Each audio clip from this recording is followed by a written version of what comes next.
try it. Is that better?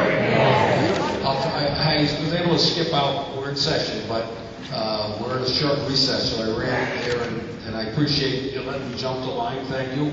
Sam Balcito was going to come as well, but the House is actually debating the bills right now. They're not in recess, so he couldn't come. But he's fully supportive. We've been working with the board, with Christina. We've been in touch over the weekend a couple of times a day.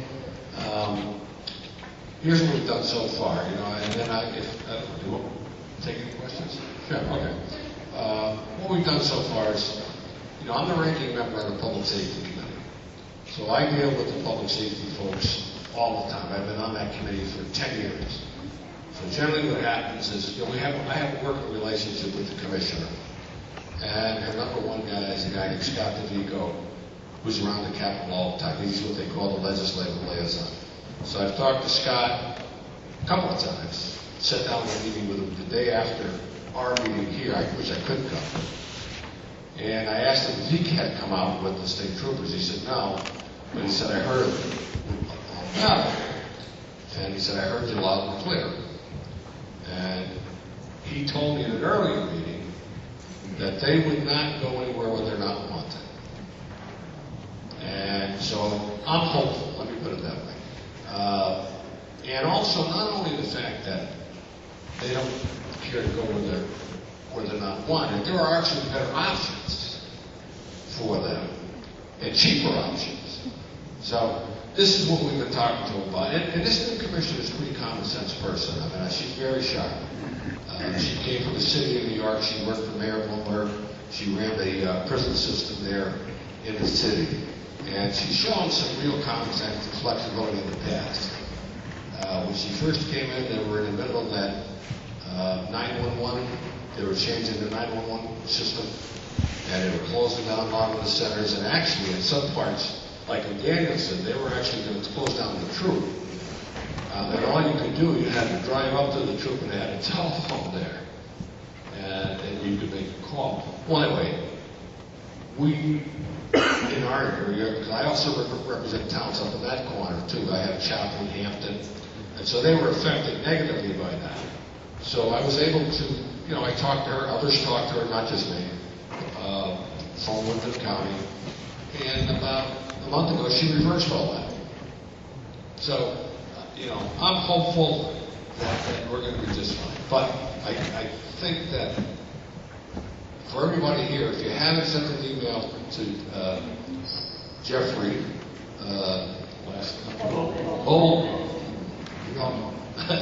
can I draw a mental blank on that? I mean, email that to everybody. Jeffrey Bolton, it's easy to get, Jeffrey.Bolton at ct.gov. It's worth doing, because he's the one that's compiling all the information on this proposal. So, and that has to be in by June 4th, which is only a couple of days away. So if you haven't done it, do it.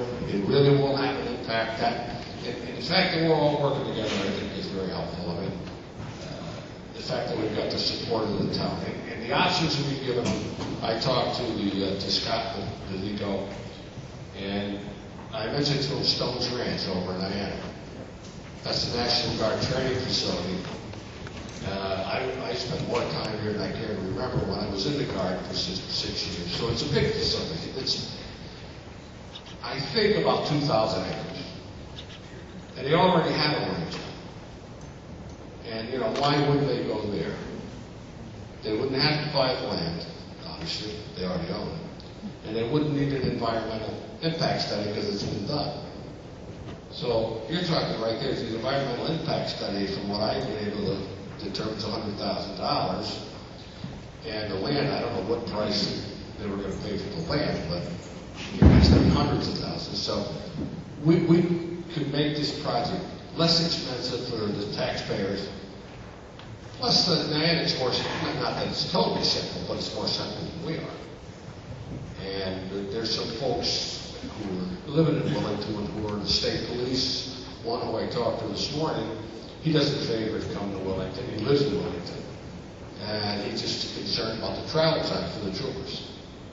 That, the longer they're on the road coming to and from, when they go to shoot, the longer they're obviously out out of the loop. So I think we got a lot of things going for us. We got a lot of common sense stuff going for us. So, anyone have any questions? I can try to take it. Go ahead.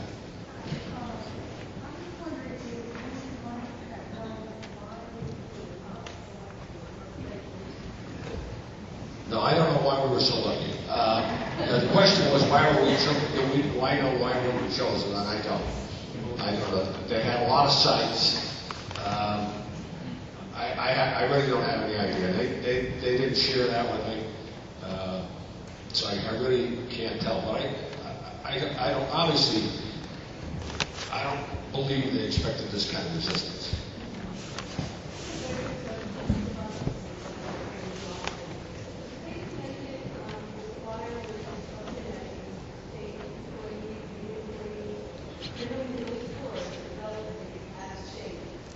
Right. The question is, would this bring in jobs to Connecticut workers? Not necessarily, because it goes by qualified low bidder.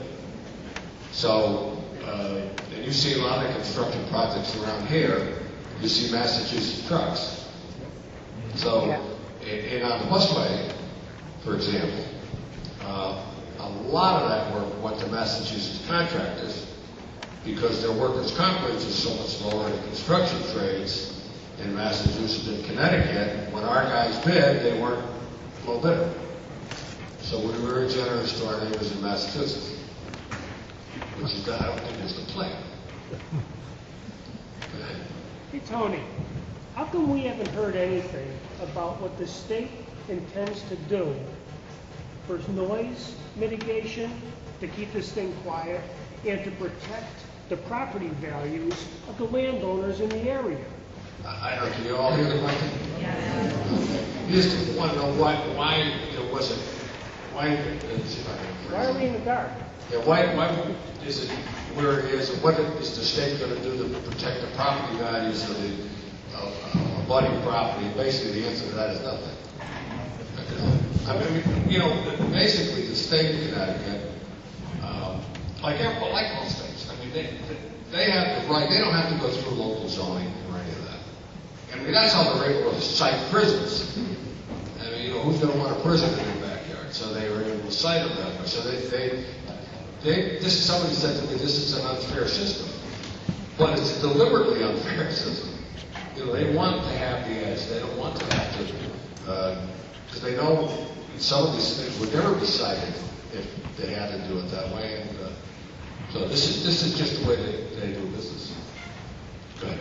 Tony, how serious is it that we're going to use the National Guard ranges at East Haven or Stones Ranch? And that's just a suggestion on my part. It's a great suggestion. It's a great suggestion. The infrastructure's there. Oh yeah. The state police. Yeah. The question was how serious, is how the state police about using Stones Ranch down in Miami? And the answer is I don't know. I mean, I have suggested it. I'm sure I'm not the first one or the only one.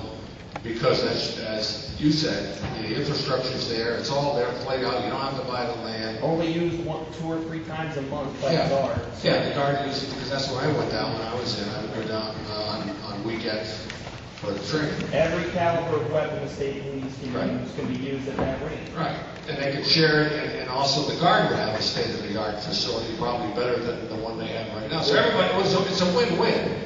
So that's why I'm hopeful. I can't believe that common sense could be that far removed. Tony, Scott Link, Lucy Road. Tony, you know where I work. Okay.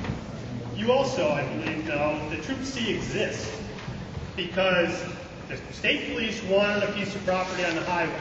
Where did they get it? They came to the DEP. They cut the piece out, Nile Holman State Forest, and they gave it to them. What is wrong with a state forest where they can go, set up their deal, as you say, it's common sense. We own the property. Tony, this benefits everybody in the state. They're not coming to the town of Willington and offering money to pay for anything. They're coming and saying, this is our deal. Guys, step aside. No. That's wrong. We all represent the state of Connecticut. It's not one town against each other. It's a benefit for everyone. Everybody that's here and the state troopers, so they get better training. It should be the state of Connecticut property. Whether it's a prison, whether it's an airport, it's property where we own. The taxpayers have paid for it. We don't need to spend more money. No, there are other ranges. And The people Navy has have a range, the people have Department told of me at Commerce work. has a range. It builds character to share. Yeah. They want their own domain. For Well, 7 you know, troopers, There's always a lot of that, you know. for 7 troopers to There's come a lot to of Willington, fiefdoms in the state. all decked out, 7 troopers, 2 of them spoke, and they browbeat us for 3.5 hours. That's a misuse of state tax money.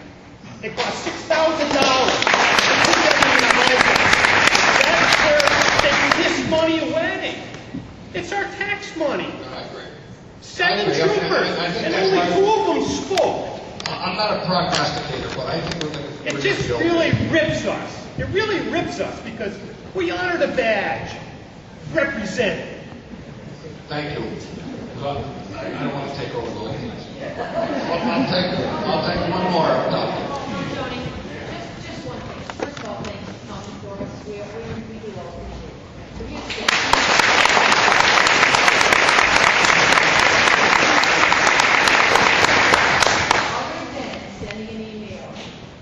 Other than sending an email in the next 2 days, which you don't, what else can the town of Willington do to prevent this from happening?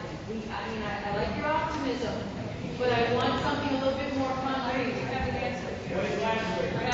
Last year, Yeah, they have. I didn't know this, but they have a whole email list up here of folks you can email to as well. In addition to Jeff Bolton, there's a bunch of them on there, including the governor. And basically, I did have a brief conversation with the lieutenant governor before I came here, Nancy Wyman. And of course, Nancy's very familiar with the Willington, and she represented Willington for a number of years.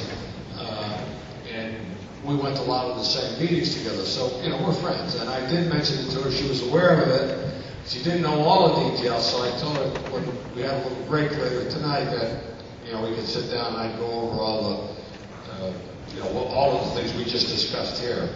She's a good person, and, you know, she loves this area, so she represented Tolland, Ashford, and Willington for at least 10 years.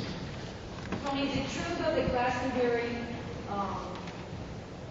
filed an intent to sue, and that would back them off? No, I don't think so, because I talked to Steve Cassano, Senator Cassano, state senator that represents Glastonbury and Manchester.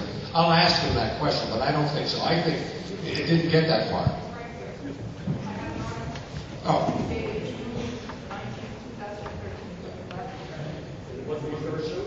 Well, it says I'll read the article.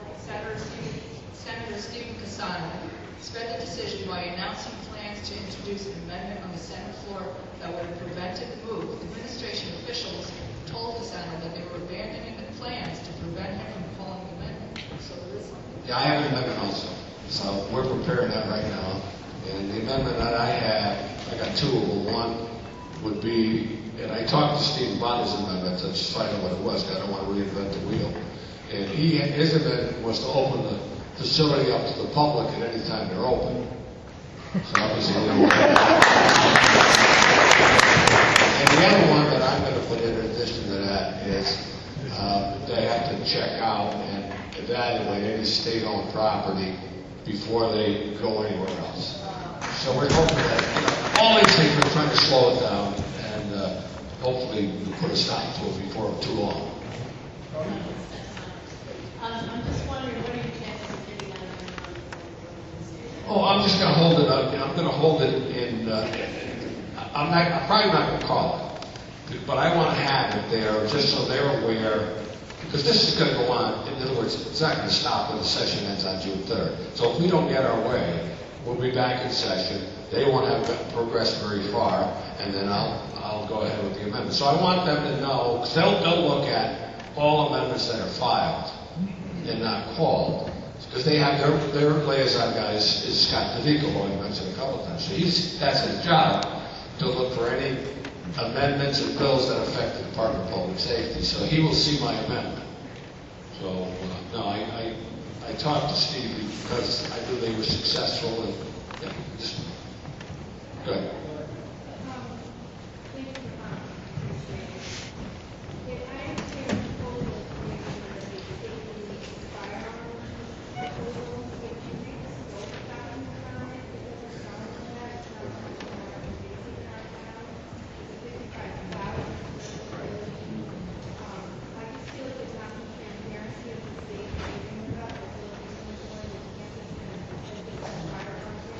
I don't know if you heard the question.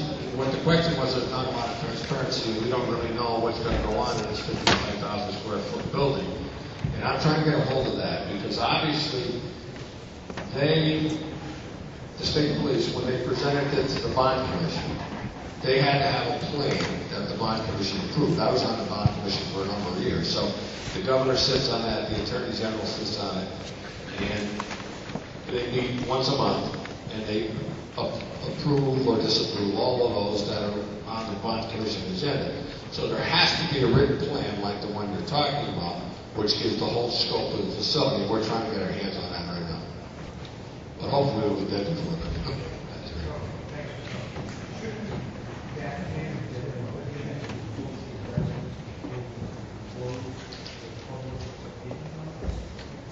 Well, I'm going to try to get it. I mean, it obviously is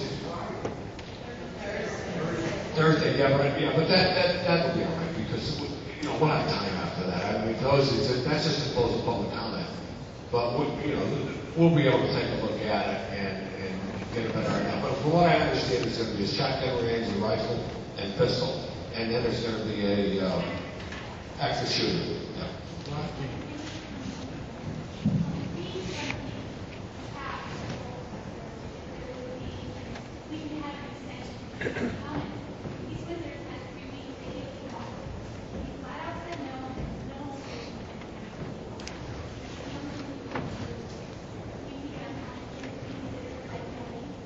I will ask, I think though we got real well, and I think we did real well. I think, as a team here, we did a pretty good job, if I do say so, with the fact that you got the turnout. I mean, that's what's important, the fact that you're here, and these numbers, and that you got this kind of attention. Legally, they can steamroll us if they want to, because it's just, that's the way the laws are set up. But politically, that's not something they like to do, because they're trying to have decent public relations like every other state agency. Okay? I'm just curious why it makes so much common sense for you and I and everyone here. How did you get to this point? Well, I think what happened was they went, they just called them. Sense I'm going to go. But the question was, how did they get to this point? Well, I think they've been looking for a site for a number of years. And then they had the one in Glastonbury, and according to the people I know in the state police, was badly handled. Because what they did there was they gave no notice at all. And so then the people had two complaints. One, they didn't want the range, and two, they didn't like the process. So this time, they had a more open process, but they came around, and I'm sure they had probably 100 sites they looked at. This was probably, I don't know why they selected us, but maybe because it's off the highway, I don't know. But it doesn't make a lot of sense because it's not very convenient for the troopers. I mean, obviously someplace in the middle of the state would make a lot more sense. So I agree. Hey, thank you.